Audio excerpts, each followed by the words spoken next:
people try to explain the what and they forget to explain the why.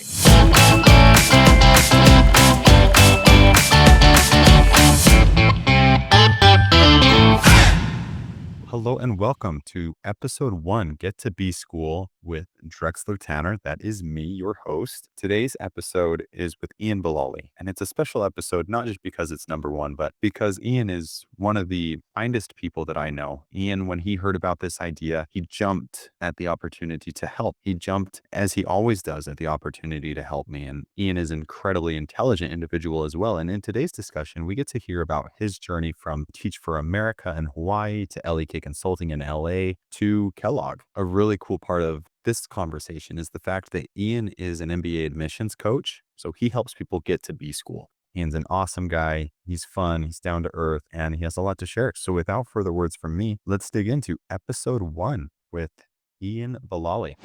We're going to pretend like I have not already stolen more than 2 hours of your life. Thank you, Ian. I really appreciate you being on, and it's a pleasure to talk with you any chance I can. Yeah.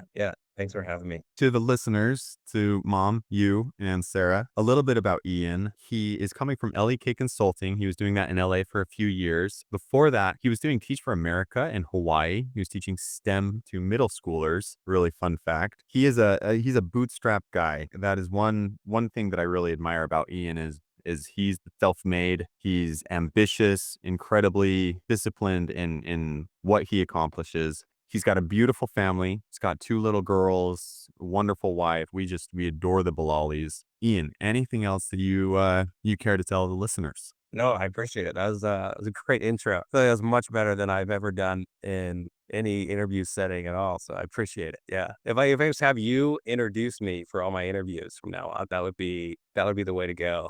Ian is here at Kellogg. He's doing a 1-year MBA program. One thing that I've learned from you is that B school wasn't always the plan. Can you talk to me about when it started becoming the plan? When I was a junior in undergrad, I had an internship boss tell me that he went to Kellogg and that he'd only done it for 1 year. And I remember thinking, oh, that's weird. I thought it was like a 2-year program. And he said he just did the accelerated 1-year program. I thought that was pretty interesting. He said, no, it was like the best kept secret within like the M7 is what he told me. I still never like kind of pocketing that and remembering, man, if I do an MBA, that might be a good option at some point. And so that's what kind of got the wheels turning. And then I also went to like an info session of several people came to our undergrad from and different M7 schools, and they talked about their experiences there. And it made me realize, wow, there's a lot of good value from going and pursuing an MBA at a top tier school. And I think it was just kind of a slow, gradual build from there. I always wanted to have the option. And so I took the GMAT. And then once you take the GMAT, it's kind of like that sunk cost fallacy. Well, I better apply because I just, went through this extremely painful process of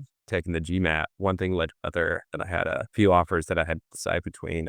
And then a few months later, there I am in Evanston at Kellogg. To someone who has not gone through the process, that maybe sounded appropriate. To someone who has gone through the process, that was incredibly lightly brushed. Like that's rigorous. Yeah. Deciding between schools, we'll dig into that, but that is no small decision. Applying to multiple schools, it's a lot of work. And then when you took the GMAT, this is just a fun little question. That was when you were just considering. You took it as a let's see what happens. Yeah. I mean, I had heard from many people that you kind of want to go big or go home when it comes to the MBA. So I had the thought like, hey, if I can get above, 700 or XYZ score, then I think it'd be worth it for me to shoot my shot. And so I bought a book, I read it, went and took it. I think I got like the 90th percentile or something like that. My first time taking it, it's like a 710. And so I was like, okay, I think I'm within range. I'll go like actually dig deeper. And I took it again a year later, boosted the score a little bit higher. But that's what helped me kind of say, oh, hey, I have it in my capacity to get into one of these high rec schools. So that's what kind of gave me the confidence at first. You're a brilliant person. Your intellect is obviously a very strong suit for you. What else helped you get in? Yeah. I definitely had kind of this weird application of was studying business. I went off to do Teach for America and be a middle school teacher. I went straight into consulting, which isn't like a crazy traditional path of being a middle school teacher to being a management consultant. No. I kind of had this story to tell. And so what I think that's really the burden that you have when you don't like work at Goldman Sachs for 5 years and then apply to business school. That's like a pretty traditional, like, okay, I know exactly what are you doing here. And it's a pretty safe bet. If you're coming from a non-traditional background, you do kind of have a burden to describe your why and what led you from A to B and B to C. I think the most powerful tool that I discovered that I had was the power to tell effective stories, stories that really evoke emotion and help people, admissions committee, see behind the curtain and see exactly what makes me tick and the reasons why I do the things that I do. And a lot of that, I think my essays in particular was where I really shined. And it was because of my positive experience with that application process, because of the offers that I was fortunate enough to get, that I decided to pull the trigger on becoming a admissions coach and start helping other people get into top tier MBA schools and really focus on that skill that I developed of storytelling. Storytelling is a hard I feel like it's one of those skills that is really hard to naturally cultivate. I admire storytellers, and that is something that you do really well. Let's talk a little bit about coaching. You weren't planning on B school. You thought about it, you weighed it out. What do you say to someone who's kind of going through that same mental struggle, like B school, not B school, B school, not B school? What do I do? What would you say is the value of actually going to B school? Yeah, first off, I would say it's not for everybody, and I think we live in a world where business school is one path to getting a lot of great assets or I guess value under your belt. But I would say the major four pillars of value that come from business school degree probably ranked in order of importance. Number one would be the network. Number two would be like the branding that you get from the school that you go to, and the higher the ranking, the better. Then number three would be the actual education. And then number four is it's kind of more of just like social benefit, having fun and making lifelong friends. And that's kind of wraps into to network as well too. But I would say it probably goes in that order. And I would say that there's not a lot of degrees that I would put education as being the third most important thing. It's not like med school where you go to become a doctor, you know. So you don't need business school, but there's just a lot of if you're looking to pivot careers and you want to do something within a traditional, business trajectory like consulting or banking, or maybe you want to pivot to tech. There's just a lot of good ways to do that through a 2-year MBA program. I think those 4 pillars are incredibly accurate. I have a lot of brothers, but anyway, 2 of my younger brothers, one's in med school right now and one's in law school, and we try to talk every week, and they're always like, "Hey, how's the school going? I got finals coming up. I got midterms coming up." It's like, "Oh, I have a midterm too, dude." And he's like, "Man, are you super stressed?" And it's like, "Not even a little." Would yeah, But that's been like the one thing I've really liked about classes, just because the stress isn't as high as it was in previous education for me. Like the benefit is still there. I love being in the classroom and I love learning. And that in no way, I feel in no way is cheapened by the true fact that yes, like grades, not nearly as stressful to me now in business school. Yeah, and that's a switch that it's hard for a lot of people because people who get into these top tier programs, grades have kind of always been an identity thing where it's like I get good grades, and if I don't, I'm a failure or it's kind of hard for people to turn that off with business school because it truly doesn't really matter. I've never had any recruiter ask me like, "What's your GPA?" or "How are you doing in classes?" Whereas it seems like that was a big push of like GPA, GPA, GPA when you're an undergrad. So yeah, I think families are considering that. Yeah, you still want to do work because you're paying for an education. Exactly. It's like, okay, if I didn't do one assignment, it's like, all right, whatever. I just had other important priorities to do. And it's pretty nice to like not have to be overly stressed. Yeah, I'm impressed that it was hard for you to switch into that mode because I was appalled at how easily it was like, oh, grades schmates. Yeah, I wouldn't say it was extremely tough for me either. It was actually kind of fun to be like, wait a second, this doesn't actually matter, you know? It's gonna be okay. It's not that big of a deal if I don't study 10 hours for this midterm. The other pillars, how are they going for you? Do you feel like you're achieving in the other 3 pillars as well? Yeah, I'd say socially it's pretty easy to make friends and have a really fun experience. There's so many things baked into these top tier business school programs. At Kellogg, we go on Quest, which is like a week-long expedition to some place in the world with a bunch of random strangers who just started business school with you. And I went to Nepal. That was a great opportunity. They also put you in like these little like pods, just naturally baked in to have friends at business school. And it's by design. And so I think it's hard to not, check the box on the social things unless you're extremely on the introverted side or you're the type of person that goes to class and then goes home and just kind of locks yourself up. In that case, you're not going to get nearly as much of the one or the four, which is the network or like the social fun aspect of it. I do see that more people that are a little bit more extroverted or more intentional about being social tend to get a little bit more value out of the business school. For the other ones, like the branding, yeah, there definitely has been cases where I've reached out blindly on LinkedIn to a CEO of a company and he responds immediately saying like, "Oh, I went to Northwestern undergrad, like let's connect," and that was not available to me just like a month prior to that. If I think it opened up our doors, at least a lot of conversations. Hasn't precipitated into a job yet, but a lot of jobs I'm looking for aren't going to be recruiting for another few months. So we'll see how that goes. Yeah, yeah, that'd be fun maybe in a few months once the recruiting cycle is over, check in and get you back on and give a report. You mentioned that you were an MBA coach, and I knew that. We've talked about that to a big extent. I would love if you could talk about being a coach. You've helped people get into some very good programs, top programs. How are you helping people get into B school? Yeah, I think I'll answer that by talking about where people traditionally go wrong on a business school application. So I guess the first thing is that people are afraid of sharing struggle on their applications. So what I see a lot of times when I'm reviewing like a first draft of an essay from one of my clients is, like, oh, I had this perfect life and I've excelled at everything I've ever done. And now I'm going to business school to continue to conquer the world and I'm going to change everything about the world after, and that's why I want you to let me in. They kind of had a story that it's all been daisies and, butterflies. And if I'm an admissions committee person, I'm reading that. I'm like, this isn't a real person. This is kind of a risky person. I don't know what this person's going to be like when they get proverbially hit by a bus, or when they get rejected. I think it's a risky bet writing essays like that and crafting an application where it's all perfect. In fact, I'd say it's a strength if you're able to talk about your pitfalls or maybe rough starting points in life and be open and transparent. As long as you have like a pretty good clear path of how you overcome those challenges that you're facing.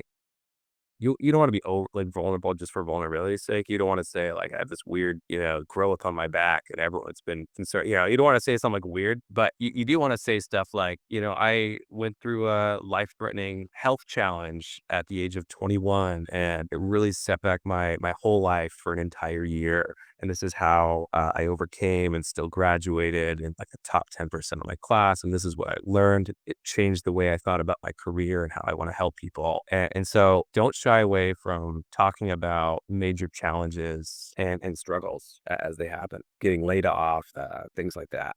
As long as you can kind of spin it into like a success story. So I'd say that's number one. Number two is that they just write essays that are just kind of boring and they're like this is what I think the admission at com wants to hear.